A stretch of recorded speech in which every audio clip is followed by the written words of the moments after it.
Okay, so I'm speaking with Rudy, who is someone that I actually met because he's helping me with the Sewell House marketing and website through an organization I met through Maine Tourism.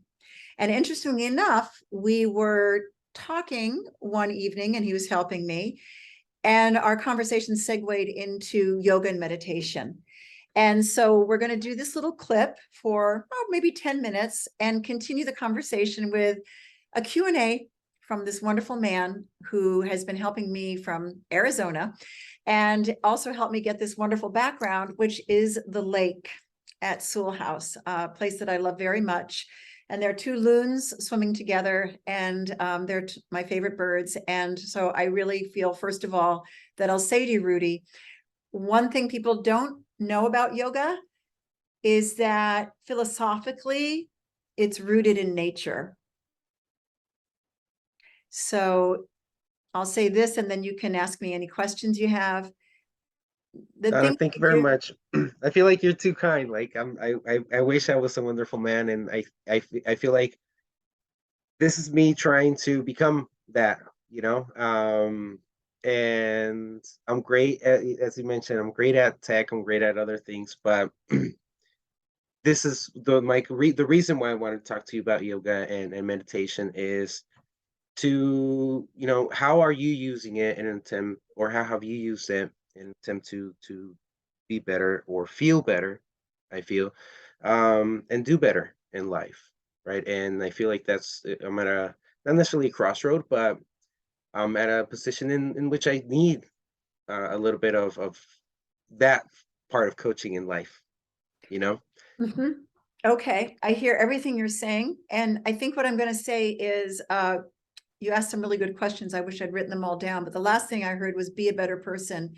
And today, when I was at the dog park, I told one of my friends that I saw this film on the Netflix that someone told me about, which has Desmond Tutu and Dalai Lama.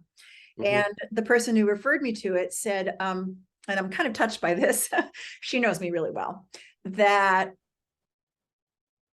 that reminded her of how I attempt to live. And I think that is because you have their religious leader and a spiritual leader, and of course, the religion of Buddhism. But we also sometimes think of Buddhism as a philosophy, and yoga is a philosophy. So, what I said to my friend this morning at the dog park, as I was talking about this film, I'm kind of all over the place, but I'm going to get to my point, is that we're all, if we are self reflective, doing the best we can to be better people. And I think that what we're not acknowledging, and what I'm experiencing, and I think a lot of people are feeling, is that we're in a very challenging time. And I can't really say why. We could say it was COVID. We could say that it was, for me, I will say maybe the information age, which our teacher actually talked about in the 70s, my yogi, and said it was going to be overwhelming for our brains and our nervous systems. And, that prefrontal cortex, which a lot of people just feel very overwhelmed for one reason or Hmm. the other.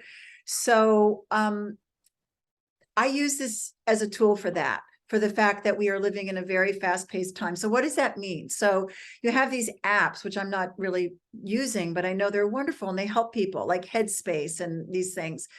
And why is meditation so popular? Because whatever it is, and doesn't have to be meditation and yoga, though they're very effective. They're studying the brains now and other aspects of our physical, mental well-being. Ways for us to let our nervous system and our minds be conditioned in a way that we can live contentedly. And I saw a little girl this morning, believe it or not, who met the Dalai Lama in India recently. She's 6. And I Hmm. said, how was it meeting the Dalai Lama? Will you remember that? And she said, oh, yes, I'll remember that. And I said, he's very happy, isn't he? And she said, oh, he's happy because he loves children, which probably was the answer he gave when the children asked him why he was happy. Am I always happy? Absolutely not. However, these are the tools. These are the tools. So Hmm. for me, I love chanting. I had a woman from Los Angeles that I worked with once tell me that she was offended because I got so blissed out when we were working together, when we were chanting together. Well, sorry, that is what takes me into a place of bliss Hmm. and calmness and in my heart. And I share it with others. I don't think Okay. I'm better than other people. I don't think I've got it figured out.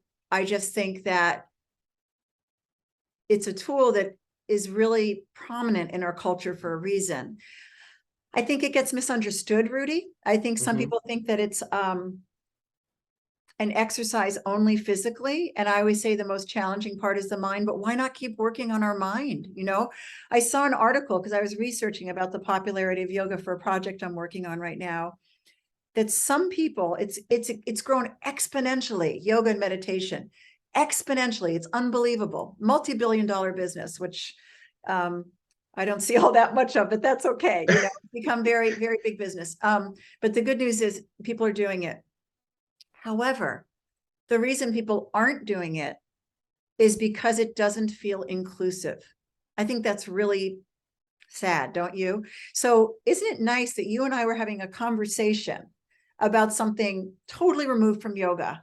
Yeah. And somehow, I don't even remember how it happened, but organically, we segued into the value of yoga and Hmm. meditation. It can be very athletic. It doesn't have to be. And if you see it as only some of these beautiful bodies that can do amazing things, either easily or because they've worked really hard at it, they work on their practice. But that is not going to include the people that need it for the purposes we're talking about. And then they're going to Yeah. miss out on it. And that's terribly sad and disappointing, I think. I totally agree with you. Just from a few things that you said, there's plenty of things that I just wrote down and feel like it's totally important for us to, to look back on. For example, the fact that meditation, I feel like it's a way for your brain to rest, right? It's a way for your brain to distance itself from everything going on. And I still have a coworker that meditates. I was going to say I had a coworker. They came back, still are my coworker. Super awesome person, younger than I am, and I would see him every break. 5 minutes out of his 15-minute break were just to sit down, closing his eyes, whether it were somewhere in its own little space or in our little room that we have for silence.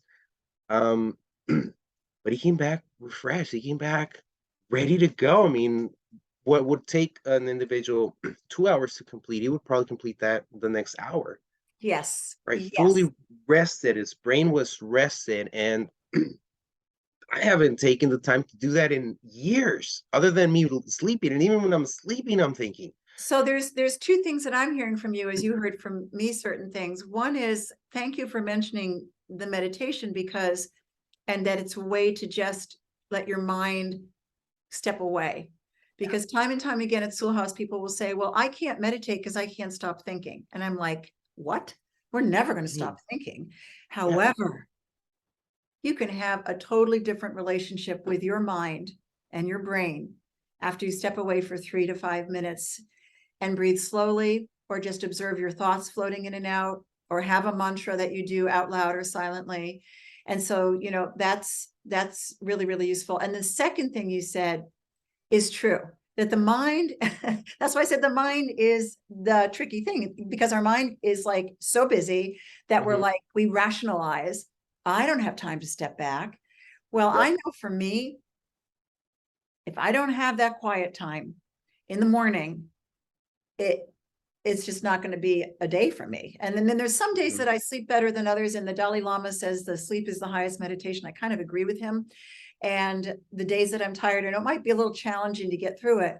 However, tired versus not tired, I still find the importance of I just got a message from that girl that we were referring to, so we're going to stop here in a couple minutes. But what I'm going to say is no matter if you know that your day is going to be challenging or not challenging, maybe you're rested enough, maybe you're not as rested as you would like, Hmm. taking the time to start it, or for some people, it might be at the end of the day. Frankly, for me, when I try meditating at the end of the day, time goes very, very slowly. It doesn't work so well for me. And like your colleague, I think it is good to do it multiple times during the day. And I often will step back and take some quiet time. Sometimes because I'm a freelancer and I can be home near my bed often, I will just lay down in the corpse pose, shavasana. So literally 5, Okay. 10 minutes, not taking a nap, not doing anything specific. Just Same laying. idea as your colleague, just stepping away. Okay, now I'm ready. And it's not a nap. I mean, naps are great too, but it's really No, to it's relax the body, the mind, and the breath, exactly. you know? And You're so just breathing. yeah, you're just breathing. And I got to just go a couple more minutes this time, but that's the other thing I want to say, just to make people aware, and maybe you are aware of this, that the definition of yoga is the union or yoking of your mind, your body, and your breath. So as you said just now, which is super valuable, simply focusing on your breath. And then once you get into that, you start to learn how valuable that tool is. And, Right. as I said before we started recording, I just think what happens is it's really challenging, as I started this conversation saying, going through a lot of things people are going through right now. It can be anything. It can be with your family. It can be with your job. It can be with your finances. It can be with your health. We So all much. have these challenges. Some of them are bigger, some of them are smaller. But using these tools instead of things that will not allow you to go through these things, and use them as the learning tool they're meant to be in your life. And that's also, that's really what came through in the Desmond Tutu Dalai Lama thing, because everyone who knows anything about them knows that both of them went through very, very extreme things like Nelson Mandela did. And just using that for spiritual growth Yeah. is what becomes useful. And I didn't want to make this clip too long, but if you wanted to continue this conversation, I would be happy to do it. I actually have another appointment in a couple of minutes. I Is there think I any just had final one more question thing or for comment? the audience. What's that? If I think I have one more thing. Yeah, If anyone ever, listens to this, that was mentioned. Mind, body, breath for yoga. Love that. But you also mentioned the chanting, right? Where maybe meditation is not just that. Maybe meditation is also something that you like and appreciate, as long as your mind is separated from reality, I feel, where you can distance it. Maybe it can be chanting, maybe it's running, maybe it's exercising, it's yoga. Right? I feel like exactly. I I think just thought about that. You have to find what's yours. exactly. Find what yours is really wise. And I'll conclude this by saying some years ago in the early 90s, I had the good fortune to travel through Alaska for three weeks in August. It was wonderful. And we were sitting by on a shore of a river, and a young man came off the river with a kayak. And the person I was with said, "Would you like a ride somewhere?" And he said, "Yes, yes, if you'd just give me a ride back down to wherever we were going." And the person I was with said to the fellow, "Oh, my friend here, me, is a yoga teacher." And the young man took his hand like this, as I will do to the lake behind me, because it is also my yoga. And he said, "This is my yoga." And he had just come off spending some time on the river. And as I said, he probably weeks alone. Whatever it is, I wrote a little book on the chakras back in 93. And I say that in the very beginning of that book. And I'd been teaching about 8 years at that point. And I said, spend time with your pet. Like I said, I went earlier, I said to you, I step away, I go to my dog park here in New York City when I'm not up in Maine. You have to have a way to step away. Formal meditation works.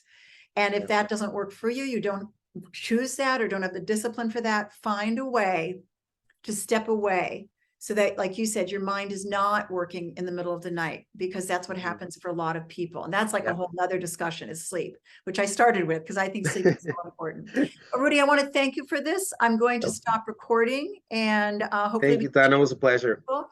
And got another thing I've got to get on now, but I thank you so much for this opportunity. Let's keep in touch on both directions, because you're helping me with something and I'm hopefully helping you with something. You are. Before we let go, I'm gonna say I'm about to take those 5 minutes and rest my brain right now. fabulous. Just slow that breath down, breathe through your nose, and just enjoy the thoughts, whatever they are. Even the ones you don't like, they're simply a thought. Let them go. Enjoy Let them it for a go. moment. I don't need you. Bye-bye. It's gonna be a great weekend. All I can right. feel You it. too. Have a Thank great you. weekend. Thank you. Safe trips. Thank Bye. you.